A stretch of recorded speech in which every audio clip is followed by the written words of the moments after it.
Bon, il est temps qu'on parle de l'ouragan et de son backpack qui va derrière. Voilà, je crois que je vais avoir besoin. Vite. Je vais avoir besoin d'un truc pour poser ce compte backpack. Du coup, on va faire un truc sympathique.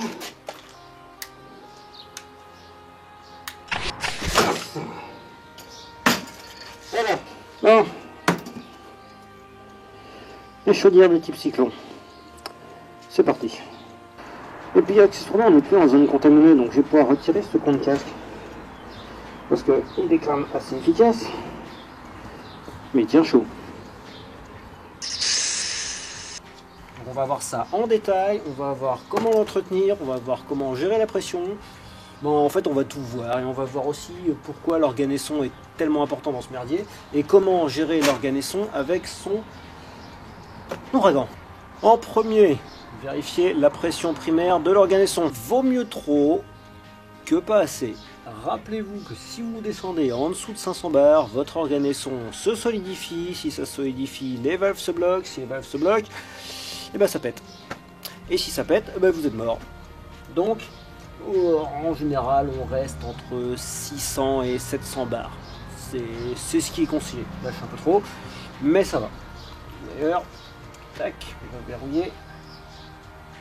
Voilà, si c'est bon. Deuxièmement, on vérifie le cycle de charge, de décharge et de maintien. Donc là, ici, on voit que le cycle de charge est à un peu plus de 200 bars. Donc, vu que l'organesson tout à l'heure était pratiquement à 800 bars, c'est normal que celui-là soit aussi un peu dans le rouge et aussi un peu en surcharge. Mais comme j'ai dit tout à l'heure, c'est pas grave. Charge, la décharge. Donc là, vu que la charge est un peu supérieure, on a une décharge aussi qui titille le rouge. On est à un peu plus de 120 bars, mais là c'est correct. Et le maintien, là le maintien par contre, je pense que je dois avoir une fuite parce qu'on est un peu en dessous du vert. On est à peu près 70 bars, donc il va falloir que je fasse un truc. Et il va falloir que je révise ma chaudière surtout, parce que ce genre de chaudière cyclone, si vous la révisez pas, ou si vous la révisez pas bien, et elle va vous péter la gueule. Ce qui est normal. Donc charge, décharge et maintien, on les vérifie bien. Et on vérifie aussi que le système, là, c'est bon, ok, il vient de s'éteindre. On vérifie aussi que le système de contrôle s'active bien. Et comment on sait que le système de contrôle s'active bien? Par l'allumage régulier des ampoules de contrôle. Autre point crucial, vérifier la viscosité de l'organesson. Car comme j'ai dit, si celui-là venait à se solidifier, ça pète. Donc là, c'est pas compliqué. Ouais, là c'est à peu près une vache près, hein. On n'est pas... Là voilà, le cycle de décharge. Celui-là, c'est vital. S'il ne décharge pas, il solidifie. S'il solidifie, il pète. Donc régulièrement, vous avez votre cycle secondaire qui décharge, c'est normal.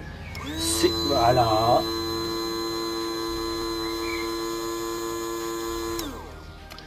C'est chiant, mais c'est logique. Autre point important, en même temps pratiquement tout est important sur une chaudière cyclone, l'automate qui gère le contrôle de pression. Donc vérifiez régulièrement que la petite roue là ici tournicote bien. Si celui-là s'arrête, vous avez quelques minutes pour le remettre en fonction. Sinon ça pète, hein, voilà, hein, sinon ça pète, on va pas le répéter assez, ça pète. Autre point, mais bon, qui peut être négligé parce que bon, voilà, là on n'est pas à une vache près, l'ampèremètre qui contrôle la décharge secondaire. Comme je vous disais tout à l'heure, sur le cycle secondaire, j'avais quelque peu de manque de pression, c'est normal, regardez ça. Oh la belle fuite, voilà, ce qui se passe quand les joints ne sont pas étanches et que les soudures autrement sont mal faites. On a des fuites. Donc là, c'est une soudure qu'il va falloir que je refasse. Et évidemment, démonter tout le bousin. La pression du mélange air-organesson, généralement, on la règle sur 0. Moi, pour ma part, je préfère la mettre à -1. On a un mélange plus riche.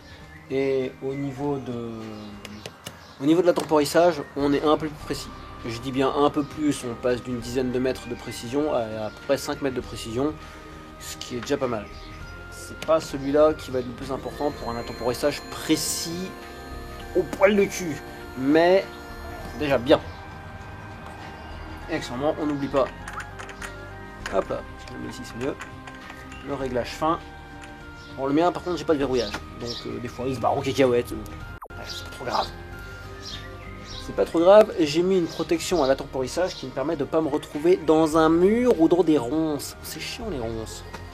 Je parlais d'un intemporissage précis et surtout régulier. Et bien, pour avoir un intemporissage qui soit correct, on vérifie la pureté de mélange air, organes et son. Et là, vous avez l'air qui est propre et l'organe et son qui est propre. Notez que l'organe et son est relativement beaucoup plus sensible parce que votre zone verte est relativement beaucoup plus petite parce que l'organe et son est très chiant. Là, ici, au niveau de l'air, si vous tombez dans la zone bleue, ça va. Vous allez peut-être vous planter un peu, mais normalement, si vous avez une sécurité à la matérialisation, ça devrait être bon. On évite les murs, on évite les ronces. Et en dernier, ça c'est une option, c'est si vous le souhaitez ou pas, vous pouvez aussi faire un report de votre mélange que vous envoyez dans le fusil. Donc là ici c'est un ouragan sur votre bras. L'avantage c'est que ça permet d'avoir un contrôle visuel direct, rapide et relativement précis en combat. En combat on n'a pas trop le temps de sortir la chaudière, on n'a pas trop le temps de la poser, on n'a pas trop le temps de faire des réglages. Enfin si on peut faire des réglages mais ce sera à la louche. Donc là ici vous avez le primaire, le tertiaire, le secondaire. Et je me suis un peu emmêlé les pinceaux quand je les ai collés. Donc je ne vous donnerai pas la composition parce que celle-ci reste secrète et que ça pourrait tomber entre de mauvaises mains ou entre de meilleures mains que les miennes, mais c'est pas possible. Bref, entre de mauvaises mains. Et avec ça, vous avez un contrôle qui est relativement correct de la vapeur que vous envoyez dans le fusil. Et en parlant du fusil, on va s'y attaquer au fusil.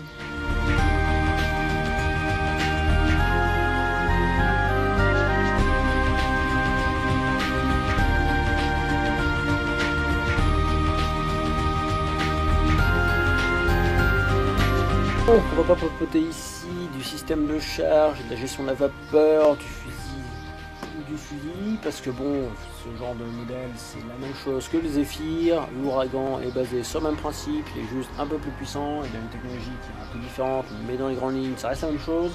Par contre, on va s'intéresser à ce petit bijou là, ce petit machin là, qui est sous sa cage et qui est caché dans la crosse. Évidemment, on vaut mieux quand même le cacher sur de blague. La temporisseur déportée personnelle, parce que ce petit bidule, comme sur la temporisseur classique que j'ai ici à la ceinture, vous permet de vous porter sur une distance beaucoup plus faible, dans une zone temporelle beaucoup plus faible, mais c'est quand même non négligeable. Et vous avez sans doute remarqué qu'ici, il n'y a pas de graduation, il n'y a juste que des repères colorés qui veulent absolument rien dire si vous n'êtes pas familier avec le bousin. Faire ce genre de blagouille, ça permet d'éviter que si quelqu'un chope votre fusil, réussisse à remonter sur votre dernier point de saut. C'est jamais ce que l'ennemi pourrait faire de là où vous êtes parti. Et c'est exactement la même chose avec le mélangeur primaire et le mélangeur secondaire. On évite de mettre des graduations et des repères, ça évite de se faire gauler comme une merde. Et ça évite surtout aussi de donner sa position précédente à l'ennemi. Très important ça. Bon, les catalyseurs organisons. La base c'est un catalyseur. En avoir 2 c'est cool. En mettre 3 c'est mieux. Là ici vous avez une probabilité qui est de l'ordre de 7. Ce qui est bien. Mais surtout vous avez une précision de l'ordre de 2. Ça c'est encore mieux. Et quand on a une précision de l'ordre de 2, on peut se permettre des intemporissages à 1 mètre près, à... allez quoi, une demi-heure près, 1 mètre, une demi-heure. De toute façon, c'est après le ratio que vous aurez avec 3 éléments. Ah, un autre truc que je conseille aussi, toujours avoir une voire 2 capsules d'organisons gazeux purs qui serviront d'étalon au module principal. Parce que si jamais le module principal part en vrac, il sera quand même bien heureux d'avoir un étalon et d'avoir une base auquel se référer. Et quand on sait que les modules principaux du Saint-Empire de l'Ouest ont une fâcheuse tendance à partir en vrac assez régulièrement, merci les ingénieurs, ce serait bien de consulter les utilisateurs des fois, ce serait bien, au lieu de faire de la merde dans votre coin, et bon je digresse. Donc moralité, gardez toujours 1 ou 2 capsules d'organisons gazeux purs en référence.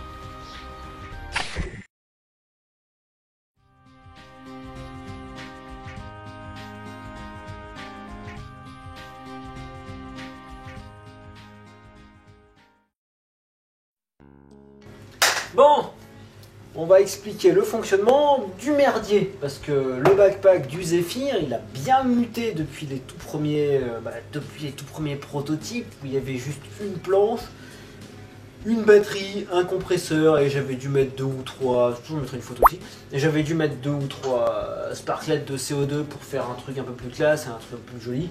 Donc après j'ai évolution pour finir par une comptoise qui fait 18 putains de kilos la comptoise, donc c'est... le fusil fait 7,7 kg, donc bientôt il y aura plus de comptoises et de merdier que de bonhommes. Je vais être obligé de faire une exo-armure façon Age of Tomorrow. Ce qui serait cool, il faut pas se le cacher. Donc alors on va voir qu'est-ce que j'ai mis dans tout ça et pourquoi j'ai 18 kilos de merde. Alors on va commencer par le truc le plus simple déjà. Ah, on va zoomer, tiens, hop là, normalement je pense que ça marche.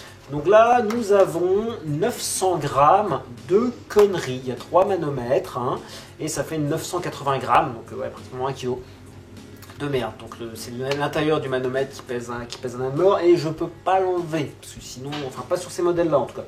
Sur d'autres modèles j'ai réussi à les enlever mais pas sur ceux-là. Donc là ici 3 manomètres qui sont censés représenter plein de trucs que je ne détaillerai pas ici parce que j'ai détaillé dans la section qui était avant que vous venez de regarder. Alors qu'est-ce que nous avons dans la comptoise? Nous avons un gros chat. Voilà, un gros chat casse-couille. Voilà, tu es un casse-couille. Tu es un inénarrable casse-couille. Bah ouais, 18h36, monsieur attend sa petite croquette de junkie. Que dalle, tu l'auras à 19h quand j'irai faire de la bouffe. Casse, allez file. Pouf. Donc, alors nous avons un compresseur ainsi que sa batterie. Et c'est les deux seuls trucs qui sont utiles. En tout cas en airsoft. C'est les deux seuls trucs qui me servent. Tout le reste, que ce soit de la décoration dynamique comme les cigarettes électroniques ou de la décoration statique comme les manomètres, oh tiens, on va activer les manomètres. Ouais, on les voit s'allumer à l'écran, c'est cool. Non ouais, donc que ce soit de la dynamique ou du statique, tout ça c'est que de la déco. Il n'y a absolument aucun intérêt à avoir tout le merdier. Sinon pour le fun du steampunk, parce que le steampunk c'est fun. J'ai acheté toutes mes cigarettes en 1850, parce que comme ça au moins c'est plus simple. J'ai qu'une seule technologie de batterie à gérer et c'est plus rigolo. Ah oui, quand je dis que j'ai acheté mes cigarettes électroniques, je les ai achetées d'occasion, parce que bah, ça sert à rien que j'ai acheté une cigarette électronique neuve, alors que je fume pas. Enfin, pas de cette merde en tout cas. Donc hop. Donc là, ici, c'est la cigarette qui gère le système de décharge, donc je l'ai mis à 30 watts. J'ai essayé des cigarettes à plus de 200 watts, hein, où je tapais très très fort. Alors, le plus dingue, c'est que c'est la 30 watts qui me donne la fumée la plus épaisse. Les autres, j'ai beau mettre des watts à tout casser, bah ça fait pas plus de fumée. Donc je sais pas pourquoi. Peut-être que c'est parce que la pompe n'aspire pas assez. Il faudrait que je prenne une pompe qui aspire bien fort pour voir. Donc hop, ça c'est le système qui est censé être le système de décharge qui est piloté. Hop là. Le système de décharge est piloté par hop là, le réveil qui est ici. J'en ai fait une autre vidéo, donc je vais vous mettre un petit lien, je sais pas où est-ce qu'il va cliquer, je sais pas, enfin bref, je me mettrai un lien, puis je mettrai une petite miniature, tiens là, je mettrai une miniature. Donc ce truc là, quand l'aiguille arrive sur 40, donc ça arrive à 40, mais tant que ça arrive au 40, je vais expliquer le mécanisme. Donc on a un fil qui va tac sur le mécanisme, sur la carcasse, on a un autre fil qui est devant un des bras de la roue dentée, et quand le bras de la roue dentée arrive en contact, tic, ça fait contact. Et le temps que le bras se barre, bah, ça fait contact pendant à peu près 5 secondes. Et là, bah, toutes les minutes, on a le système qui s'active pendant 5 secondes. Et là, ellipse temporelle. Voilà. Nous avons le bouton d'activation du mécanisme qui fait que toutes les après minutes, 45 secondes, ça va s'activer. Mais nous avons aussi une marche forcée qui permet, quand je fais des photos, bah, de pouvoir avoir de la fumée à volonté. Tac. À côté ici, nous avons un bouton qui gère les loupiottes, parce qu'une fois la comptoise fermée, ça donne un effet sympathique. Donc là, c'est des LED blanches, classiques. Ah, c'est des LED racistes, elles sont blanches. Des LED blanches classiques, et le problème, c'est que le blanc, bien pétant, ça donnait un effet dégueulasse à l'intérieur, ça donnait un effet hôpital. C'était moche à souhait. Donc, pour éviter d'avoir cet effet hôpital dégueulasse, ben, hop là, je les ai recouverts de scotch marron. Parce que bah, c'est le scotch marron, ça donne un petit effet sympathique. Et hop là. Voilà. Vous voyez ce côté ambré, c'est le scotch marron. Donc relativement simple à faire. C'est une guirlande, des petites guirlandes qu'on peut acheter à Jiffy avec des petits blocs à 3 piles. Voilà. Donc ça, ce qui est bien, c'est que c'est de la pile R6. Ça aurait été encore mieux si c'était des batteries 1850, mais ben non. Donc voilà. Je ferai peut-être une version 2 avec des LED de ce genre de merde, parce que ce genre de petite merdouille, eh ben, ce sont des batteries 18650 dedans. Bon, évidemment, celles qui sont à l'intérieur, c'est de la merdasse, hein.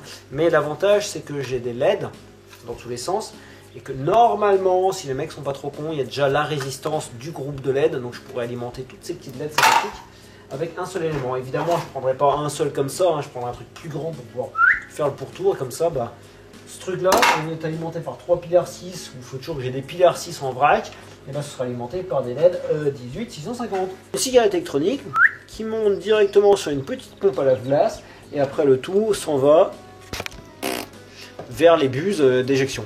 Tout simplement, c'est tout con, c'est tellement facile à faire que c'en est dingue. Le plus difficile à faire est d'aller chercher à l'intérieur de la cigarette électronique le bouton d'activation et d'en tirer 2 fils.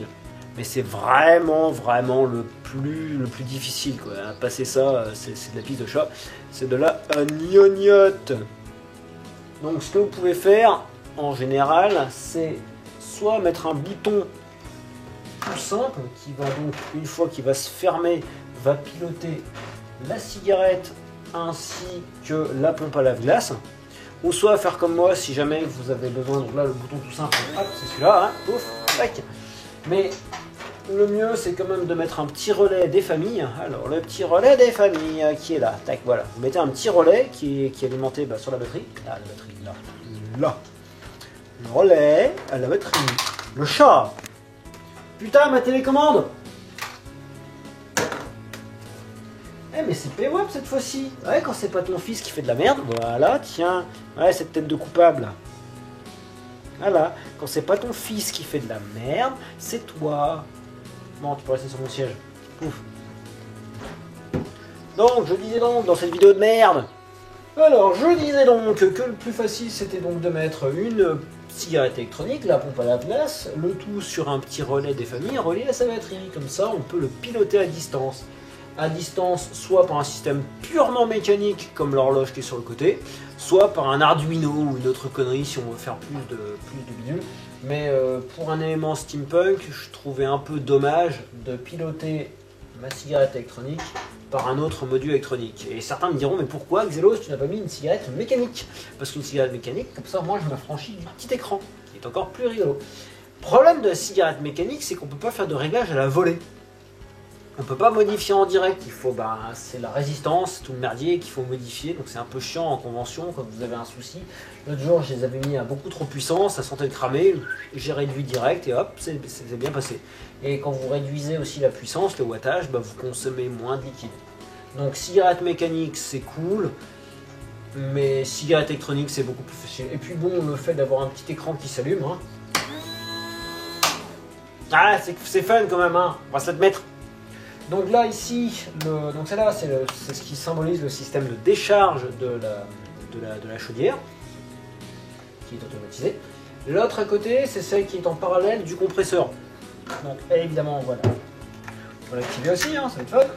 Donc celle-là aussi est réglée sur 30 watts, parce que 30 watts, c'est le bon compromis entre la puissance et l'épaisseur de la fumée. Voilà, donc la fumée est différente. Le truc sympathique, c'est qu'on voit de la fumée qui descend à travers. Là. Une fois la vitre fermée, ça donne un petit rendu sympathique. Hop.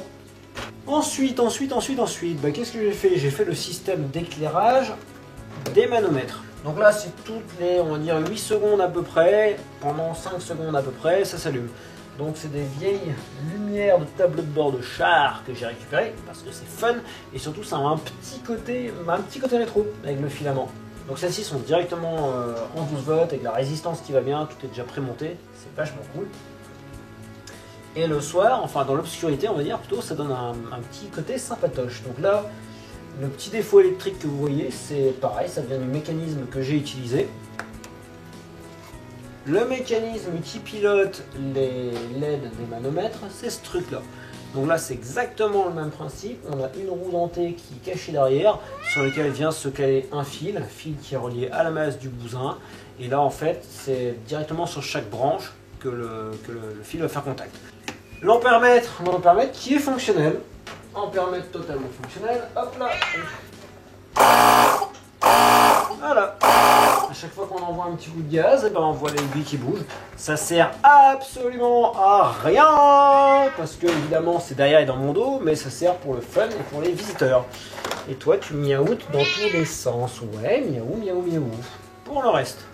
Alors si l'image bouge, c'est normal. J'ai Pewop qui est en train de se gratouiller la tête sur le cul de la caméra. C'est magnifique.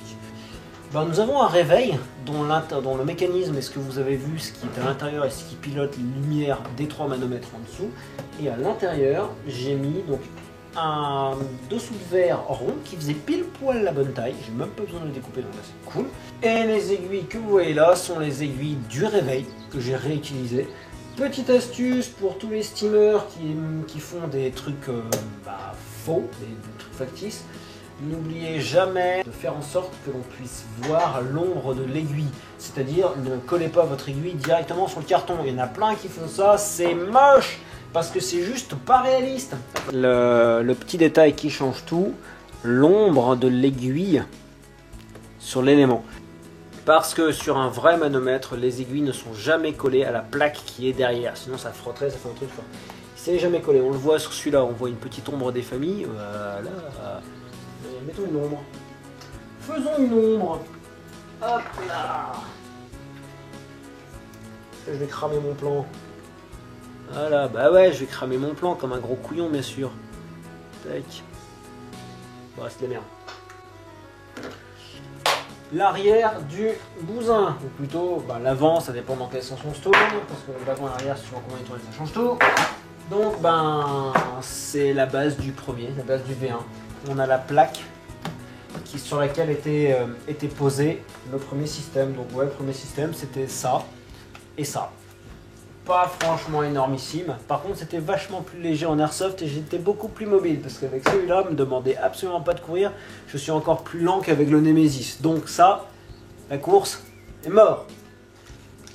Donc qu'est-ce qu'on a eu comme petite modif? Là ici j'ai refait un système de maintien pour le nouveau sélecteur. J'en ai profité aussi pour refaire une autre cartouche parce que dans un truc comme ça, j'ai 3 tirs. Et enfin 3 tirs, il reste quelques billes. Donc là j'en ai 3. Donc 3 fois 3, 9 plus 1, je pense, doit faire 10. Je pense qu'il doit y avoir assez de billes pour faire un 10e tir. Plus, on va dire, un 11e tir quand je pars en combat parce que celui-là est chargé déjà. Et un 12e parce qu'une fois que quand la partie commence, le Zephyr est déjà chargé. Enfin, il y a déjà des billes dans le Zephyr, il n'y a pas de pression dans la chambre. Celui-là, il n'a toujours pas bougé. Et il faudra absolument un jour que je fasse des cartouches ou que j'achète des MacBooks parce que les cartouches d'origine, c'est de la merde. C'est de la merde en bas. Tac. Sinon, c'est tout ce qu'on peut dire. J'ai mis en bas de la mousse histoire de protéger mon petit fessier. Mais maintenant, c'est inutile vu que dans le dos du manteau de cocher, il y a une plaque d'armure. Je peux me faire taper dessus par des CRS. Même pas en rêve, j'ai mal. Ouais, j'ai mis un truc. Sur l'autre côté, on a vu absolument tout ce qu'il y avait à voir. L'horloge qui sert à gérer l'automatisme du cycle de décharge. Ce manomètre qui ne sert absolument à rien. Ce bouton qui est juste là pour la déco. Ces deux cloches, c'est les cloches du réveil qui sont pour la déco. Ça c'est aussi un bouton. Je sais pas où je sais plus où je l'ai récupéré, mais il est très joli. Et puis j'aime bien taper dessus. C'est un peu comme le papier bulle. Et on y prend goût assez vite. Et ça, ce sont des tubes à essai Sodebo. Ouais, c'est bien ça. C'est quand vous achetez les salades à la con, là, les salades qui coûtent de la peau du cul. Donc pourquoi j'achète des salades qui coûtent de la peau du cul en date courte? C'est pas pour la salade, hein, parce que bon, la salade, j'en ai dans le jardin, je peux largement en faire. Non, c'est parce qu'il y a ces petits tubes à essai en plastique. Ce qui fait que si jamais il y a un accident ou si jamais un tube tombe ou si vous en perdez un dans la nature, et ça représente pas un danger. Parce que la même chose en verre, non, même pas en rêve, j'en mets. Tac.